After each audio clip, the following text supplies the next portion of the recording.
Okay, so have you ever like really thought about words that sound exactly alike? Oh, yeah. Like right and right? Oh, yeah. Drives me crazy. Talk about a recipe for typos.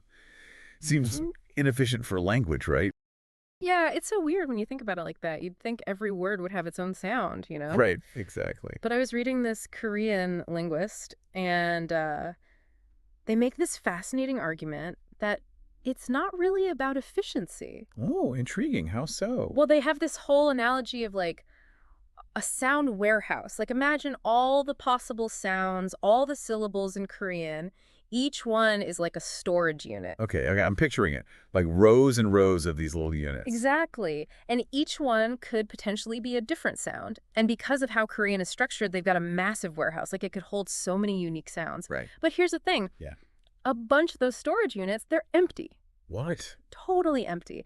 거 등의 음절에는 아무 의미가 없음. And then other units are crammed full, like multiple meanings crammed into a single sound.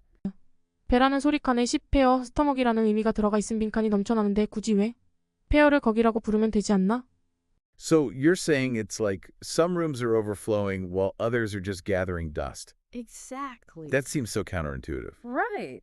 You'd think it'd be more spread out. Yeah, like why not just, Yeah. organize it a little better? Right. Well, it all comes down to our brains, right? What do you mean? They're kind of lazy. Lazy. Our brains work hard. But they like to be efficient. You Yeah. know, if there's a shortcut, the brain's going to take it. Okay, that makes sense. So this linguist, they were talking about ease of pronunciation. Like some sounds are just way easier for us to say. Oh yeah, totally.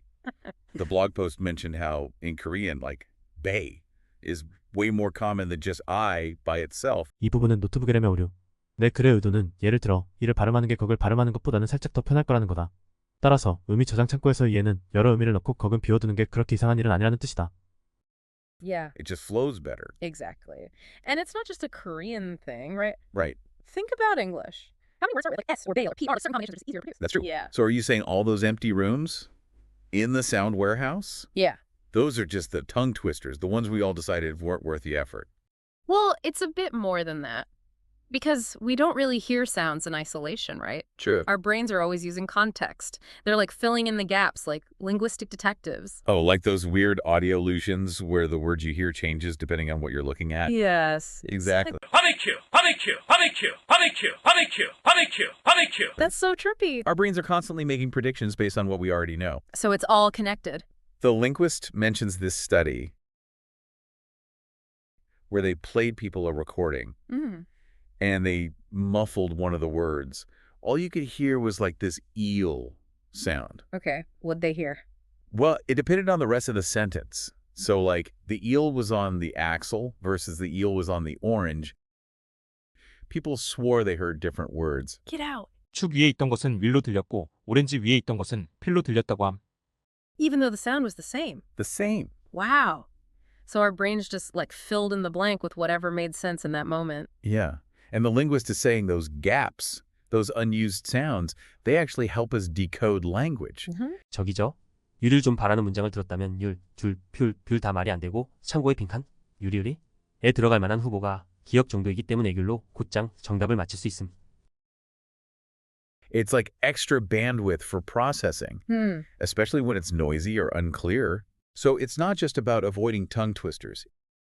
It's about understanding things as quickly and accurately as possible. Exactly. But hold on, if context is so important, how do we ever keep all these homonyms straight? So if context is doing all this work, how do we not constantly mix up these words that sound alike? Well, the linguist actually argues that it would be way more confusing if words with similar meanings sounded too much alike. Oh, that's interesting. I never thought about it like that. But yeah, Right. if lion and tiger sounded almost the same, that'd be a disaster. Talk about a high-stakes situation. For real. 만약 포유류를 나타내는 모든 단어가 미음으로 시작하고 고양이과를 나타내는 모든 단어가 모음을 가졌다면 예를 들어 고양이는 막 호랑이는 맞이었다면 호랑이를 보고 어서 도망치라는 뜻으로 저 맛 좀 봐봐 라고 소리치는 걸 막으로 잘못 듣고 고양이를 보러 그 방향으로 뛰어가는 상황도 있을 수 있다. So we need those clear, distinct sounds. Like you said. Right. But then what about those words that have totally different meanings? Yeah.